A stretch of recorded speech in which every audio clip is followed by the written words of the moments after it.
Pues el Dorado está sin encontrar. La tumba de Cortés es fácil de encontrar, está muy cerca del Zócalo, está en el Hospital de Jesús, fundado por él hace ya 500 años, pero es bastante inaccesible. Es una pequeña lápida que hay en el altar mayor de la iglesia, a la izquierda, y de hecho yo estuve hace 15 días, es la tercera vez que he ido a verla, y cada vez está más inaccesible. Es un sitio, yo no diría proscrito, pero muy apartado, digamos, de la ruta clásica de un turista que vaya a Ciudad de México. Sí, pues no siempre ha sido así. La tumba de Cortés fue un lugar monumental y muy distinguido hasta el borde del inicio del proceso de emancipación de México.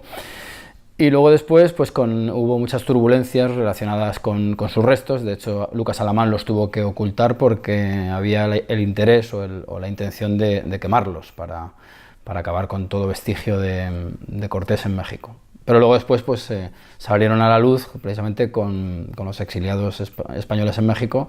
En los años 40 pues, se picó en la zona en la que se supone que estaban guardados y aparecieron, y se colocó la placa que actualmente hay, una placa modesta que está ahí pues un poquito inaccesible todavía.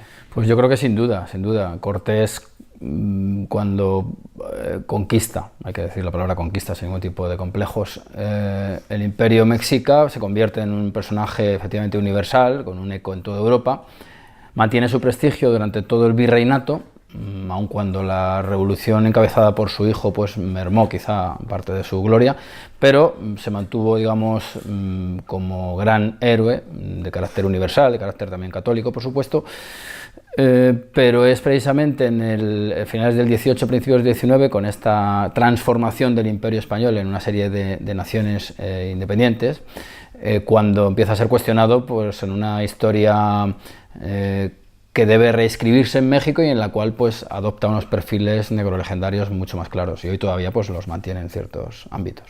Pues yo creo que los mantiene sobre todo a un nivel popular. Yo creo que a nivel académico creo que la figura de Cortés está mucho mejor tratada que a nivel vulgar, si se quiere. Es decir, que no creo que en unos ambientes académicos se pueda sostener que es un genocida, que es un hombre únicamente codicioso, sino pues que su obra fue mucho más completa y mucho menos oscura de lo que se pretende en los ámbitos populares. Pero bueno, pues en esa dialéctica se mueve todavía el personaje. Pues yo creo que la conquista de México, o del Imperio Mexica, por ser más precisos, solamente fue posible por sus habilidades diplomáticas. Es decir, que con la tropa que él lleva, que desembarca en lo que llegaría a ser Veracruz, hubiera sido imposible llegar a capturar a Moctezuma. Lo que Cortés detecta con gran habilidad es las contradicciones y la estratificación de aquellas sociedades, las relaciones de sometimiento que hay entre ellas, y eso permite ir liberando pueblos que se van incorporando a su tropa inicial de españoles y que son los que conforman el músculo, digamos, de su acción bélica, que le permite acabar pues, con la dominación mexica. O sea, que yo creo que las habilidades, sin negar que las tiene bélicas, las habilidades diplomáticas son importantísimas en este caso. Hombre, es una provocación, sobre todo si pensamos en el libertador por antonomasia, Simón Bolívar, que además pues iba, digamos, reivindicando la figura de las casas, que se opuso a Cortés, con lo cual entramos en un juego ahí interesante. Pero si tenemos en cuenta que los tlaxcaltecas estaban esclavizados o sojuzgados por los mexicas, y son los tlaxcaltecas los que engrosan las filas del contingente que maneja Cortés, pues Cortés puede verse efectivamente como un libertador, al menos de los tlaxcaltecas y de todos aquellos pueblos, ya digo, sometidos por los mexicas. En ese sentido se puede decir, es una tesis quizá provocativa si se quiere, pero creo que se puede sostener con argumentos. No, Cortés lo que encuentra, pues desde luego lo que Cortés no encuentra es el indio en abstracto, en una especie, como bien dices, de Arcadia feliz, en la cual pues, se dedicaban únicamente a disfrutar de la naturaleza. Él lo que encuentra son unas condiciones de esclavitud, de antropofagia, de sometimiento, de tributos de sangre a los dioses, de sacrificios humanos. Eso es lo que encuentra Cortés. Lo que encuentra Cortés es lo que en antropología clásica se llama estado de barbarie, y bueno, pues Cortés llega por supuesto, con la perspectiva de un hombre de su tiempo, un español que está sujeto a la obediencia al emperador, que es católico, por supuesto, supuesto, y llega con esa perspectiva del mundo y la trata de implantar en ese contexto que ya decimos que es muy complejo y que en absoluto es pues una especie de Arcadia feliz en la cual había un cuerno de la abundancia del cual se mantenían todos, es todo lo contrario. Pues Malinche juega un papel fundamental. Malinche, además, yo creo que hay que abandonar el término Malinche, hay que llamarla Doña Marina, porque en cuanto ella es bautizada se convierte efectivamente en Doña Marina. Y Doña Marina pues juega un papel importantísimo en tanto en cuanto le ofrece una perspectiva interna del Anahuac, de la zona en la cual se movían todas estas sociedades. Le permite además ser una intérprete, ser una consejera, ser por supuesto también una amante, pero creo que el papel que juega Doña Marina es absolutamente fundamental, y además ahí hay una especie hay como mínimo dos ternas interesantes a la hora de analizar lo que ocurre allí, dos ternas que además funcionaron mucho en el 18 en obras de carácter dramático, teatral, que serían la constituida por Cortés, Doña Marina y Moctezuma, o Cortés, Doña Marina y Cuauhtémoc, que sería el último caudillo mexica. O sea que la figura de Doña Marina es absolutamente fundamental, y si nos damos cuenta en la iconografía que suscitó la conquista, me estoy refiriendo por ejemplo al lienzo de Tlaxcala, pues siempre aparece Cortés en su silla de escribano impartiendo justicia, y a su lado inmediatamente detrás Doña Marina pues dándole consejos o interpelando a los caciques con los cuales trabó contacto Cortés. Pues Cortés nace o se hace. Yo creo que Cortés, por supuesto, tiene unos atributos personales muy sobresalientes. Es un hombre hábil, muy astuto, muy perspicaz. Viene además pues acompañado de una formación bastante importante. Él estuvo en ambientes universitarios, no está claro hasta qué punto lo desarrolló, pero sí que luego manejó muy bien ciertos latinajos, ciertas sentencias. Sí que era un hombre muy preocupado por atenerse, digamos, a la legalidad vigente, aun cuando él la utilizara con ciertas habilidades o cierta picaresca en su momento. Eso por un lado. Cuando él está en Cuba, llegando a ser alcalde de Santiago, él ya es un hombre rico, es decir, que es un hombre que había triunfado en todos los aspectos comerciales y en cierto modo políticos del momento, pero donde a mi juicio se construye el héroe es en las playas de Veracruz, cuando un conjunto, había dos conjuntos ahí, los descontentos que querían avanzar hacia el interior de la tierra, los descontentos con Diego Velázquez, el gobernador de Cuba, y la facción velazquista. Yo creo que la facción de descontentos, con los Alvarado y demás, son los que construyen en gran medida al héroe, es decir, le revisten de atributos políticos y de justicia. Él se convierte en justicia mayor y en capitán de esa tropa, y es ahí donde yo creo que Cortés se construye como una especie de polígono de fuerzas cuyos vectores serían los intereses de otras personas o de otros grupos que lo acompañaban.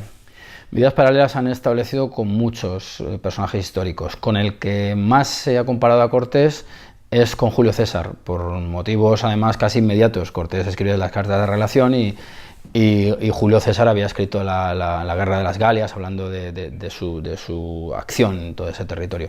Cortés, por supuesto, en esos documentos que va enviando al emperador, pues se ocupa de describir todo lo que va haciendo. En ese sentido hay un paralelismo claro. Pero si nos fijamos en un asunto interesante, como es el hecho de que Julio César se miraba en el espejo de Alejandro Magno, creo que se puede comparar perfectamente a Cortés con Alejandro Magno. Y no es que yo lo crea, es que durante la historia se le comparó.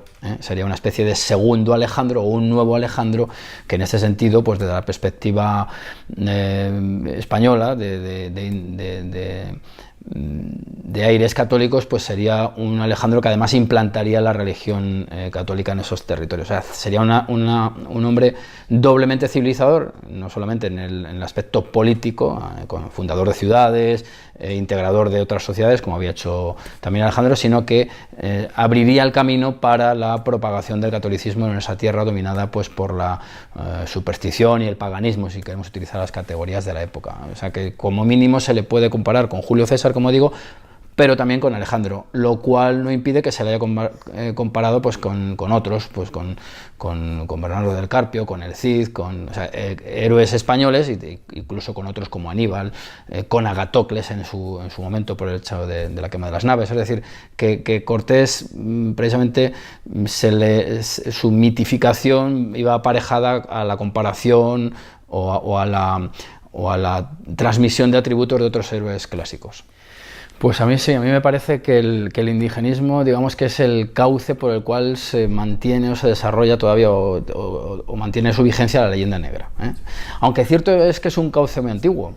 Desde el principio, pues con las casas, que es uno de los alimentadores o de los que provee a los impresores holandeses de materia para ir confeccionando la leyenda negra, pues está ahí desde el principio. El indigenismo sigue funcionando a pleno pulmón, lo cual nos sitúa ante la realidad evidente de que el indígena no fue exterminado, con lo cual ya negaríamos uno de los argumentos negrolegendarios por antonomasia, el genocidio. No hubo tal genocidio, lo que hubo es un mestizaje, y Cortés fue un impulsor del mismo, pues por el hecho de que propició matrimonios de españoles con indias, y él mismo pues tuvo hijos mestizos. El hijo que tuvo con doña Marina, además, se le otorgó el hábito de Santiago. O sea, no fue en absoluto un marginado, ni muchísimo menos, y estuvo además en Europa. Yo creo que el indigenismo, desde luego, es el cauce, si lo vemos no solamente en su dimensión americana, sino incluso española. ¿Qué son los movimientos catalanistas y vascos, independentistas me refiero, sino una suerte de indigenismos a la española,